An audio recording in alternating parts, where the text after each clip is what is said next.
true. Only the names have been changed to protect the innocent. Fatima Cigarettes, best of all long cigarettes, brings you Dragnet.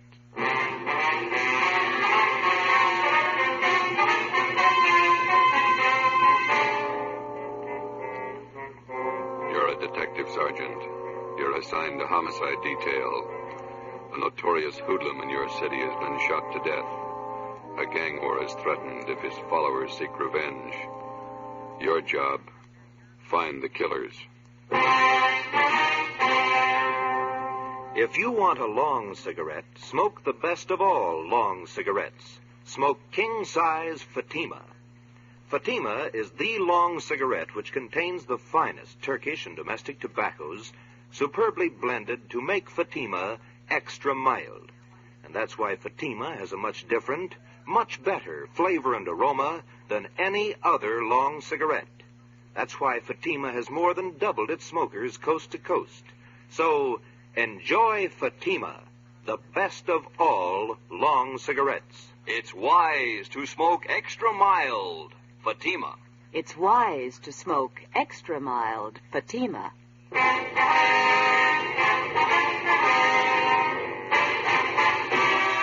Dragnet, the documented drama of an actual crime. For the next 30 minutes, in cooperation with the Los Angeles Police Department, you will travel step by step on the side of the law through an actual case from official police files. From beginning to end, from crime to punishment, Dragnet is the story of your police force in action. It was Saturday, July 22nd. It was hot in Los Angeles. We were working the night watch out of homicide detail. My partner's Ben Romero. The boss is Thad Brown, chief of detectives. My name's Friday. It was 10 p.m. when we walked out of the murder room at the Ferndale Sanitarium and went down to the end of the hall, the emergency room. I'm sorry. I know this hurts. We have to irrigate the room. Where are the bullets that were removed from Miss Stalling? Right on this table, Doctor. There they are, Captain Elliott. Thank you. Romero, you want to mark it for evidence? All right. Doctor? Yes, Sergeant. Wonder if it'd be all right if we asked Miss Stallings a few questions. I think so. She's still in a bad state of shock. It'll be as brief as possible. Yes, sir. Miss Stallings, these men are police officers. This is Captain Elliott. This is Sergeant Friday, is that right? That's right. It's my partner, Sergeant Romero. Yes. You were in the room when Gus Valentine was shot. Yes. Do you feel up to telling us what happened? No. Excuse me, please. Surely. I have to paint this. Get a compress on it. You were visiting Valentine? So you better wait until the nurse finishes up there. All right, sorry. She got hit twice, just flesh wounds, but they're very painful. Yeah. Excuse me. Surely. You're all right. I can reach it.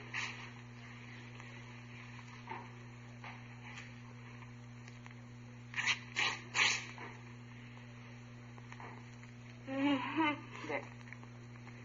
All right. You were in the room when Valentine was shot? Yes, I saw it. Did you get a look at the men that did the shooting? I don't remember. Can you describe them? I don't know. You sure you're feeling up to talking now? I don't know. You any idea who the men were? No. Maybe we can talk to you later. I don't care what you do. I don't care what you do. You hear me? You hear me? Nervous shock. I'm sorry. We didn't mean to upset her. You didn't. Thought maybe she might be able to help you a little, but I guess not. Better make it sometime tomorrow morning. She'll be all right then. Okay, thanks. I don't know if I saw him. I don't know if I saw him. How should I know if I saw him? How should I know? Let's go.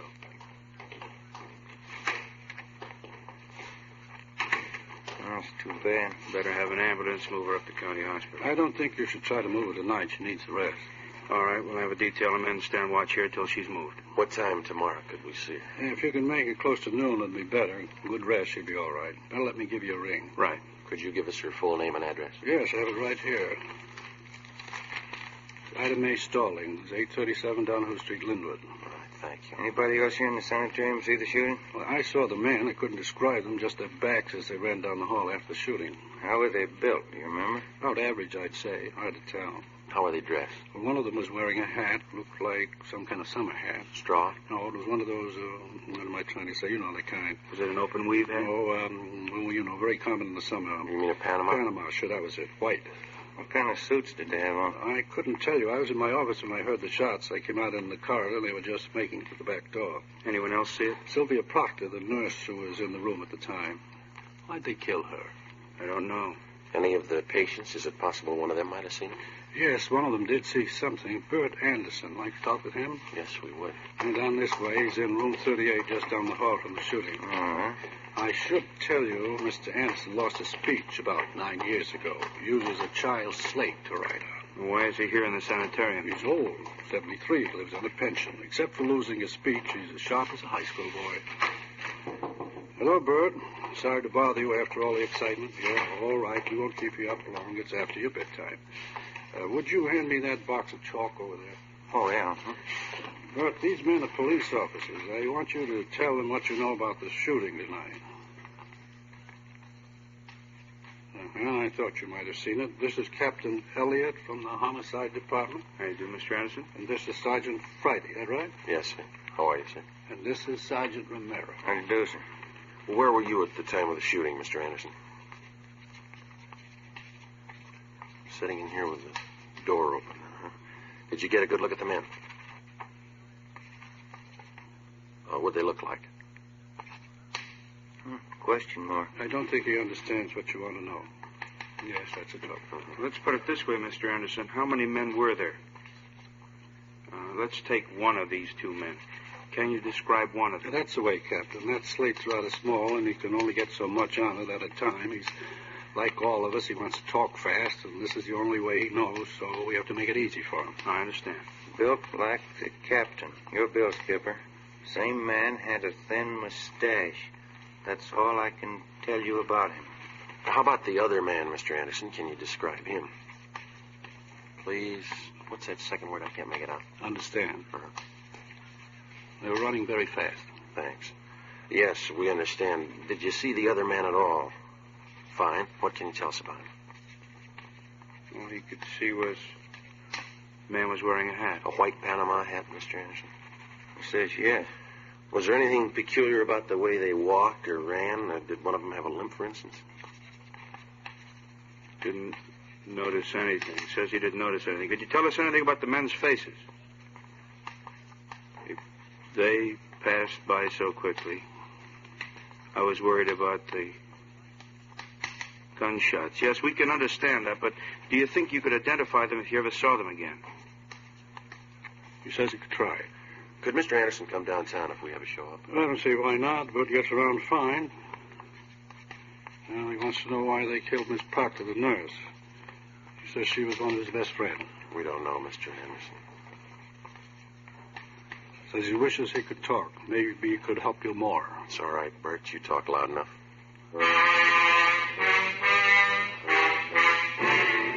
Monday, July 24th, a roundup of all known racketeers and their gang members was ordered by the chief of detectives. 3 show-ups were scheduled, one at 10 a.m., one at 2, and another one at 3 p.m. The witnesses that we had were unable to identify any of the men.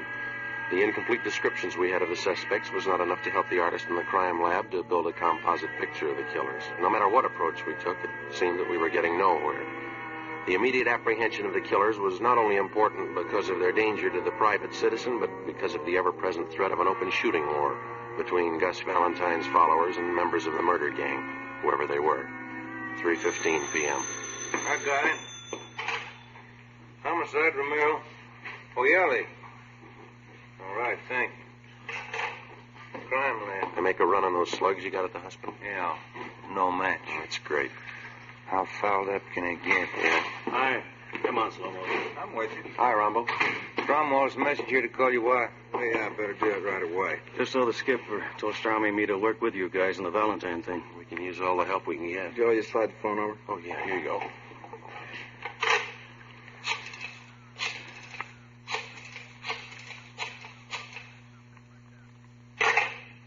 What's the matter? Change your mind? I let her ring once. She knows the signal. She's over at the mother-in-law's. Yeah? Mother-in-law's got lots of money and a limited phone. Let her call me. You got any ideas, Earl? Well, I don't know anybody who liked Valentine.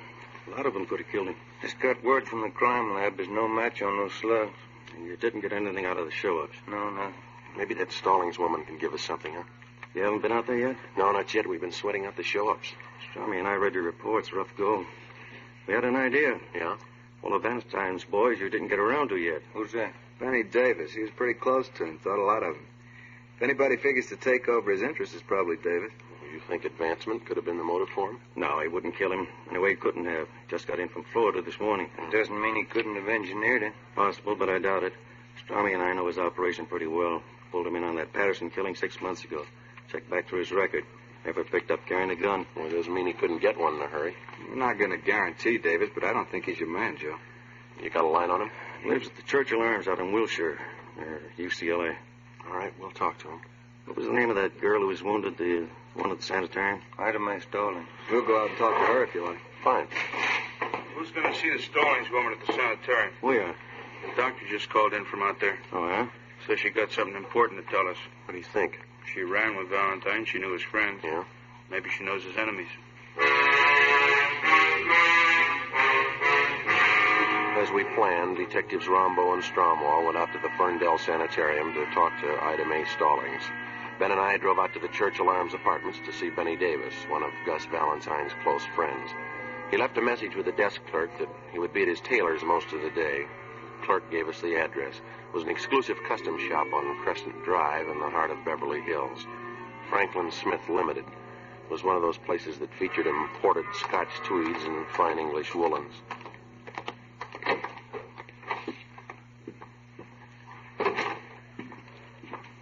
Good afternoon, gentlemen. May I serve you? Could you tell us if Benny Davis is in here? Mr. Davis.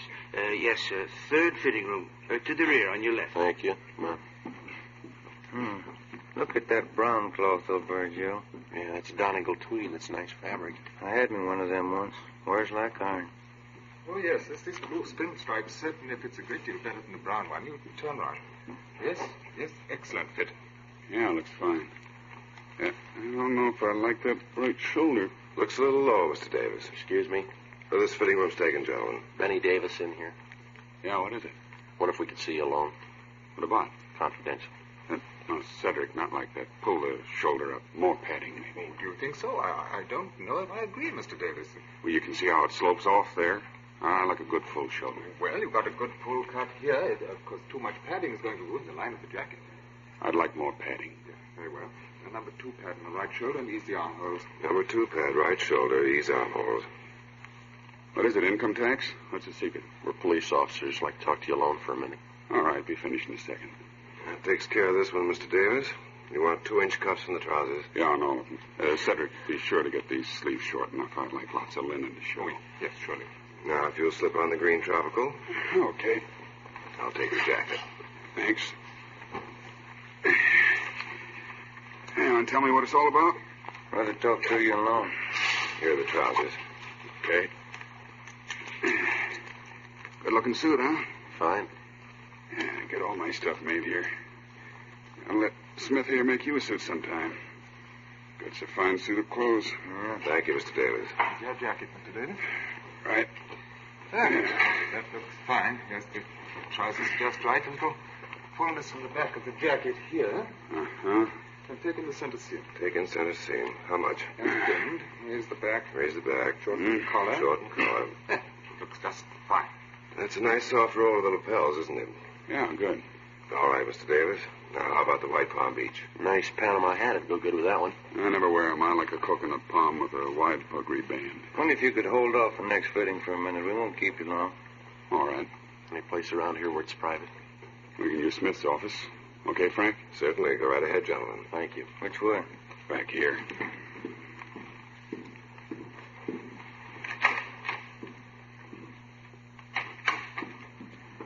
Okay, what's on your mind? Gus Valentine. Yeah, that's a tough one to lose. You got any idea who killed him? We're working on it. How do you mean? Just that. Well, that makes us even. There's only one difference. Yeah? We get paid for it. You don't. We thought a lot more of Gus than you did. Any law against striking down the killers? The law against shooting him down. Tell that to the boys who cut down Gus. I don't think you can get to him about us. We've done it before. You're a little late with Gus. We tried to keep him alive. We warned him for a month. He knew what was coming. We talked to him. Yeah, he told me. Funny guy. He had a mind of his own. He had a reason for not telling you. What was it? When we get there, we can ask him. You think you know who did it?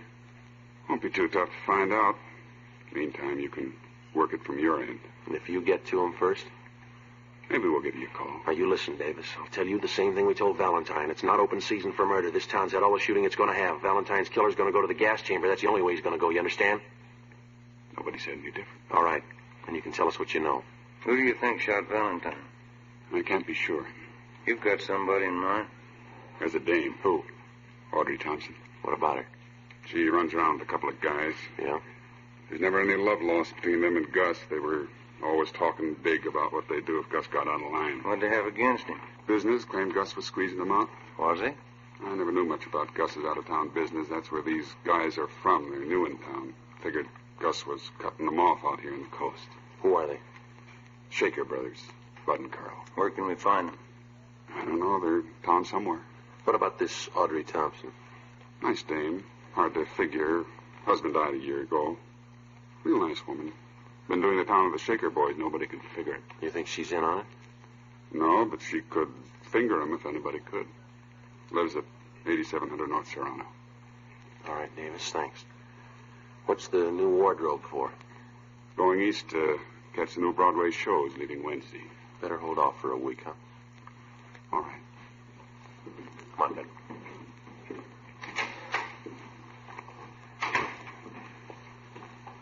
Think he's got anything? Could be. We'll run it down. Now, wait a minute. Yeah. Sure do like that brown cloth. It's nice. Sullivan, can I help you? How long does it take you to make up a suit? Anywhere from 3 days to a week. Uh-huh. You interested in having us make one up for you? Yeah. Yeah, how do they run? Prices start from $175 and up. This Donegal tweed here makes up for $250. Oh. Well, I guess not, thank you. Wears like iron.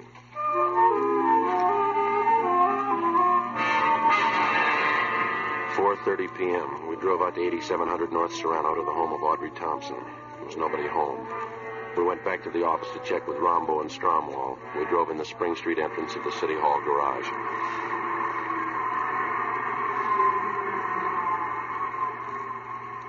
There's Rombo and Strom. They must have just got in. Hey, Rombo. Hi. How'd you make out? Stallings woman tell you anything? Well, we talked to her. Think maybe we got a lead. What's that? Girl around town by the name of Thompson. Audrey Thompson? Yeah, that's right. What'd she say about her? Said if anyone could put the finger on Valentine's killer, the Thompson girl could. Benny Davis told us the same thing. What do you think, Earl? 2 and 2 makes 4. Let's find her.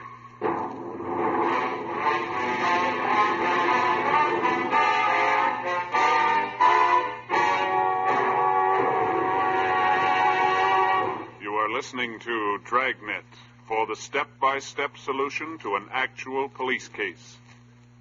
Here, step by step, are the reasons why Fatima has more than doubled its smokers from coast to coast. Step 1. The name Fatima has always stood for the best in cigarette quality. Step 2. Long cigarette smokers discover Fatima has a much different, much better flavor and aroma. Step 3. Long cigarette smokers find Fatima extra mild. Fatima is the long cigarette which contains the finest Turkish and domestic tobaccos superbly blended to make Fatima extra mild. And that's why more and more smokers every day agree it's wise to smoke extra mild Fatima. It's wise to smoke extra mild Fatima. Yes, the name Fatima on that golden yellow package is your insurance of an extra mild smoke. So enjoy king-size Fatima, the best of all long cigarettes. 5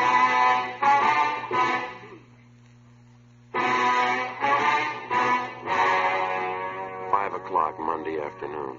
We tried for 3 hours to get in touch with Audrey Thompson. A few minutes after 8 p.m., we contacted her landlady. She told us that the Thompson girl was out of town and would be gone for 2 days. She didn't know where she'd gone, but she told us that she would be back. We checked her apartment and found all of her clothing and personal effects. A stakeout was placed at 8700 North Serrano, and then we went back to the office and got out a local broadcast on Audrey Thompson. Tuesday morning, 8 o'clock, Ben and I met with Captain Elliott, Detectives Rombo and Stromwall. Get a line on the Shaker brothers? Located them at the Eagle Towers apartments. Got them under surveillance. I don't think it'd be a good idea to pull them in yet. See what the Thompson girl has to say, then we can move on them. That's what we figured. Pull the packages on them? Yeah, they both got fair records. Been up on 3 raps, 1 conviction, second-degree robbery in Tulsa. That's where they're from. Couple of tough ones, always ready to use a gun. Apparently got a wad of dough somewhere. They've been throwing a lot of money around town. Pick up any rumbles about them? Well, we've been nosing around. We can't get anything on them for sure. They're not known around here. Shown the mug shots of the Shaker brothers to Mr. Anderson at the sanitarium. The doc, too. Yeah? Looks like the guys to them. Everything hinges on the Thompson girl. Check her out? Yeah, she used to be married to a newspaper man, Blaine Thompson. Died last year in an auto accident. No children. Went to high school here in town, local girl. Reputation's good all the way. Why the sudden switch to tough guys? I don't think she knows. You satisfied Davis is leveling with you? Well, if he's not, he did a good job briefing the Stallings woman. They both came up with the same lead, the Thompson girl. We had him in on the Patterson killing. You remember that, Skipper? He cooperated then. That time it was his skin. This time it's not. Well, I laid it out for him. He's been told. Well, how does it feel to you fellas? Pretty quiet around town? Yeah, it seems to be. I wouldn't make book on what might happen if we don't wrap this thing up quick. I think after Joe and Ben gave Davis a word, he passed it down along the line. Anyway, there's an outside chance. They just brought in the Thompson girl. Send her in. Right. You just sit there, Miss Thompson. All right. Our detectives Friday, Romero, how do you do? Stramo, Rombo. How do you do? Guess you're wondering why you've been picked up. Yes, I was rather surprised. I was down at Palm Springs for a few days. I don't often get away. My boss gave me a 2-day holiday. What do you know about the Shaker brothers, Miss Thompson? They're friends of mine. I go out with... We have reason to believe they might be mixed up in a murder. I don't believe that. What's this all about? The Gus Valentine killing. Do you think they're mixed up in that? How well do you know the Shaker boys? Well, to be truthful, I don't know them at all, really. I met them at a dance. Who introduced you? Nobody. I go to the Brookdale Ballroom every Wednesday night with some of the girls from the office. It's open to the public. Carl Shaker asked me for a dance one night, and that's how I met him. You ought to pick your companions a little more carefully. Both of these men have criminal records. I didn't know that.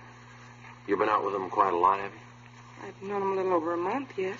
They ever said anything that might lead you to believe that they were mixed up in any rackets? No, I never heard anything like that.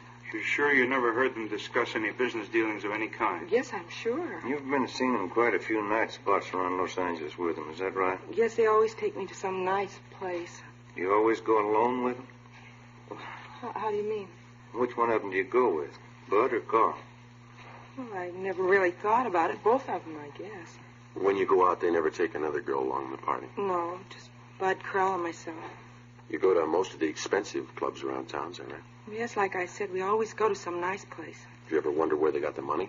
Well, they told me they worked for one of the aircraft plants. I thought you told us they didn't discuss their business with you. Well, I didn't consider telling me where they worked was discussing business. Did you consider that an aircraft worker's salary wouldn't even handle the cover charge at most of the places they've been taking you?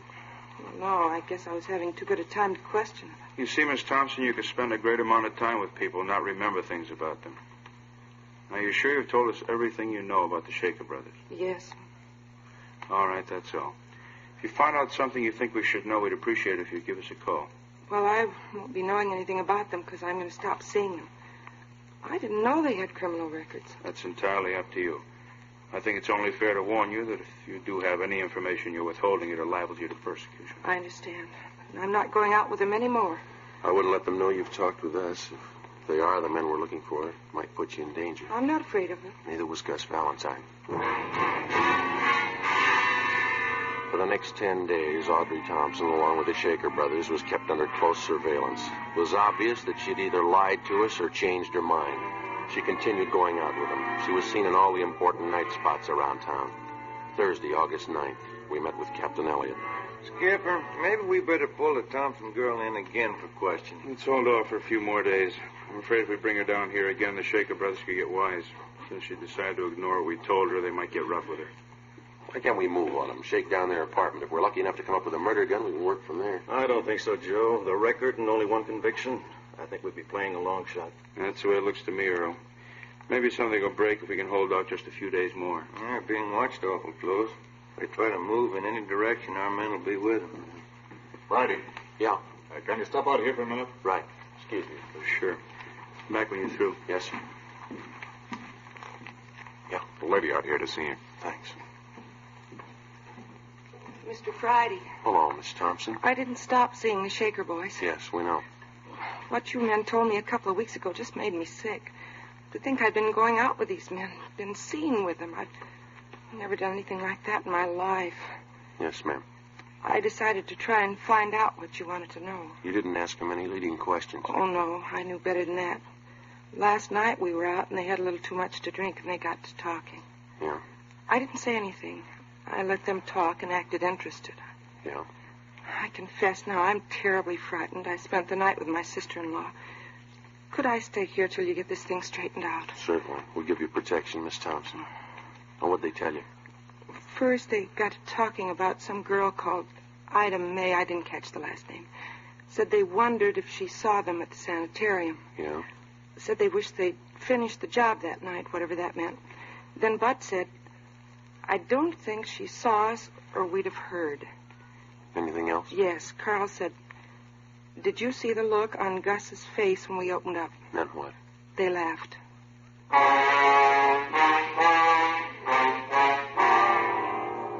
I had a stenographer take Audrey Thompson's statement, and I filled in Captain Elliott, Rombo, Stromwall, and Ben. We checked the stakeout on the Shaker brothers' apartment. Suspects hadn't been seen since early that morning when they'd gone in. Detectives Rombo and Stromwall, together with Ben and I, drove to the Eagle Towers apartments. It was 4:35 p.m. Strummy and I'll go up the back way. We'll notify the men on stakeout to keep a sharp eye all around. Right. Let's go.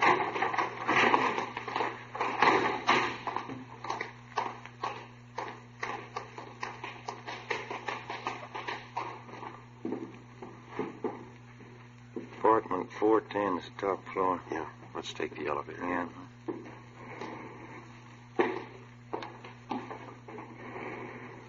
Push 4. Right.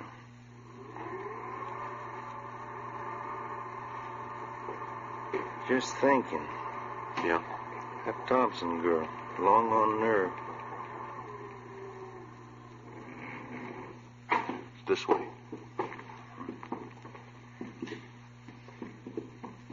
Here it is. Cover me. Yeah.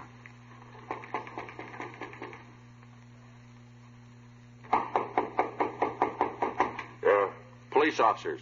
You all right? Well, hit the door. Come on. Windows open so far as gate. Come on.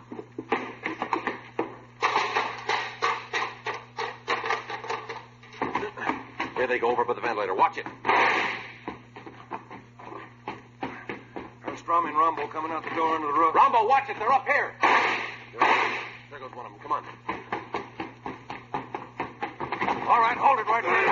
I give up. There goes the other one. He's making for that cable house. Stay with this one. I'll get him. All right, Shaker, let's put the gun away. You make a break onto the roof, they'll cut you down. Hold it, Shaker.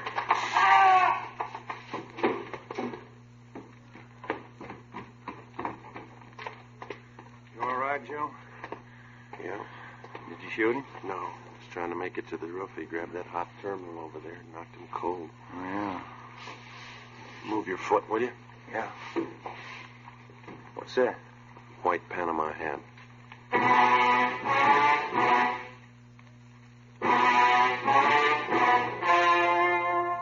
The story you have just heard was true. Only the names were changed to protect the innocent. On November 19th, trial was held in Superior Court, Department 89, City and County of Los Angeles, State of California. In a moment, the results of that trial. It's amazing how many long cigarette smokers are changing to Fatima. Here is the actual report. From coast to coast, king-size Fatima has more than doubled its smokers. Yes, more and more smokers every day are discovering that Fatima is the best of all long cigarettes. Long cigarette smokers find Fatima has a much different, much better flavor and aroma. Long cigarette smokers find that Fatima is extra mild because it's the long cigarette which contains the finest Turkish and domestic tobaccos superbly blended to make it extra mild. So enjoy extra mild Fatima. Best of all long cigarettes. It's wise to smoke extra mild Fatima. It's wise to smoke extra mild Fatima.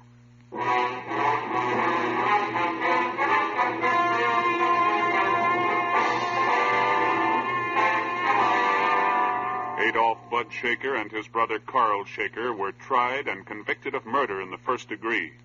On recommendation of the jury, they received life sentences. They are now serving their terms in the state penitentiary.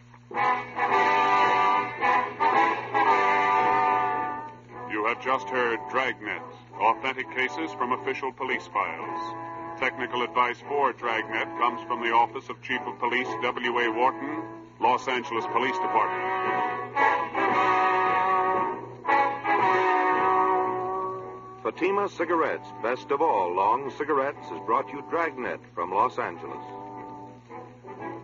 Tomorrow, hear the Ronald Colmans in The Halls of Ivy on NBC.